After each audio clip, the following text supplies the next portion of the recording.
அங்கீகரிக்கப்பட்ட அரசியல் கட்சிகளுடன் தமிழக தலைமை தேர்தல் அதிகாரி அர்ச்சனா பட்நாயக் ஆலோசனை மேற்கொண்டு வருகிறார். சென்னை தலைமைச் செயலகத்தில் அர்ச்சனா பட்நாயக் தலைமையில் ஆலோசனை தொடங்கியுள்ளதை அண்மை செய்தியாக பார்த்து வருகிறோம். கூடுதல் விவரங்களை தலைமை செய்தியாளர் சிவா வழங்க கேட்கலாம்.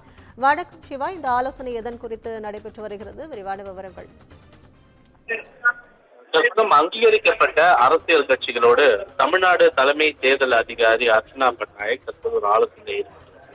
குறிப்பாக இந்திய தேர்தல் ஆணையம் கொடுத்திருக்கக்கூடிய அறிவுரையின்படி ஒவ்வொரு மாநிலத்தில் இருக்கக்கூடிய தலைமை தேர்தல் அதிகாரிகளும் அந்தந்த மாநிலங்களில் இருக்கக்கூடிய அங்கீகரிக்கப்பட்ட அரசியல் கட்சிகளோடு ஒரு ஆலோசனை கூட்டத்தை நடத்தி அந்த ஆலோசனை கூட்டத்தில் தேர்தலை நடத்துவது தொடர்பாக தேர்தல் பணிகளை வலுப்படுத்துவது தொடர்பான கருத்துக்களை அரசியல் கட்சிகளிடம் பெற வேண்டும் என்று இந்திய தேர்தல் ஆணையம் அறிவுறுத்தக்கூடிய நிலையில தமிழகத்தில் இருக்கக்கூடிய 12 அங்கீகரிக்கப்பட்ட அரசியல் கட்சிகளோடு தமிழ்நாடு தலைமை தேர்தல் அதிகாரி அர்ச்சனா பட்நாயக் தற்போது இந்த ஆலோசனையில் ஈடுபட்டார்.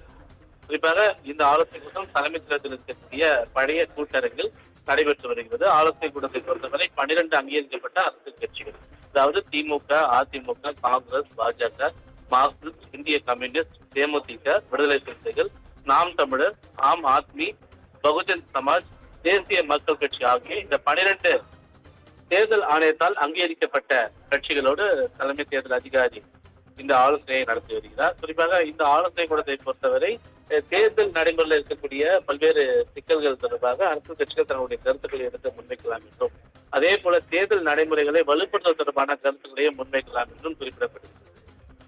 ஒவ்வொரு தேர்தல் நடைமுறையின் போதும் வாக்கு இயந்திரங்கள்ல இருக்கக்கூடிய அந்த குளறுபடிகள், குறிப்பாக இந்த மின்னணு வாக்குப்பதிவு இயந்திரங்கள்ல இருக்கக்கூடிய குளறுபடிகள் என்பது அரசு கட்சிகள் மூலமாக தேர்தல் காலங்களில் முன்வைக்கப்படக்கூடிய ஒன்றாக இருக்கிறது. எனவே இது போன்ற விஷயங்கள் எல்லாம் இன்று தினம் நடைபெறக்கூடிய இந்த அங்கீகரிக்கப்பட்ட அரசியல் கட்சிகளுக்கான கூட்டத்தில் முன்வைக்கப்பட இருக்கிறது. அதற்கு அவருடைய கருத்துக்கள் எல்லாம் பெற்று இந்திய தேர்தல் ஆணையத்திற்கு தமிழக தலைமை தேர்தல் அதிகாரி அர்ச்சனா பட்நாயக் அனுப்ப இருக்கிறார். ஒட்டுமொத்தமாக அரசியல் கட்சிகளிடமிருந்து பெறப்பட்ட கருத்துக்கள் அடிப்படையில் தேர்தல் ஆணையம் அதுல ஒரு சில முடிவுகளையும் ஒரு சில மாற்றங்களையும் ஏற்படுத்துவதற்கான வாய்ப்புகள் இருக்கிறது. அந்த அடிப்படையிலே தமிழகத்தில் தலைமைச் செயலகத்தில் வைத்து 12 அங்கீகரிக்கப்பட்ட அரசியல் கட்சிகளோடு தமிழ்நாடு தலைமை தேர்தல் அதிகாரி அர்ச்சனா பட்நாயக் தற்போது ஆலோசனையில் ஈடுபட்டு வருவது தற்போதைய அண்மை செய்தியாக பார்க்கப்படுகிறது.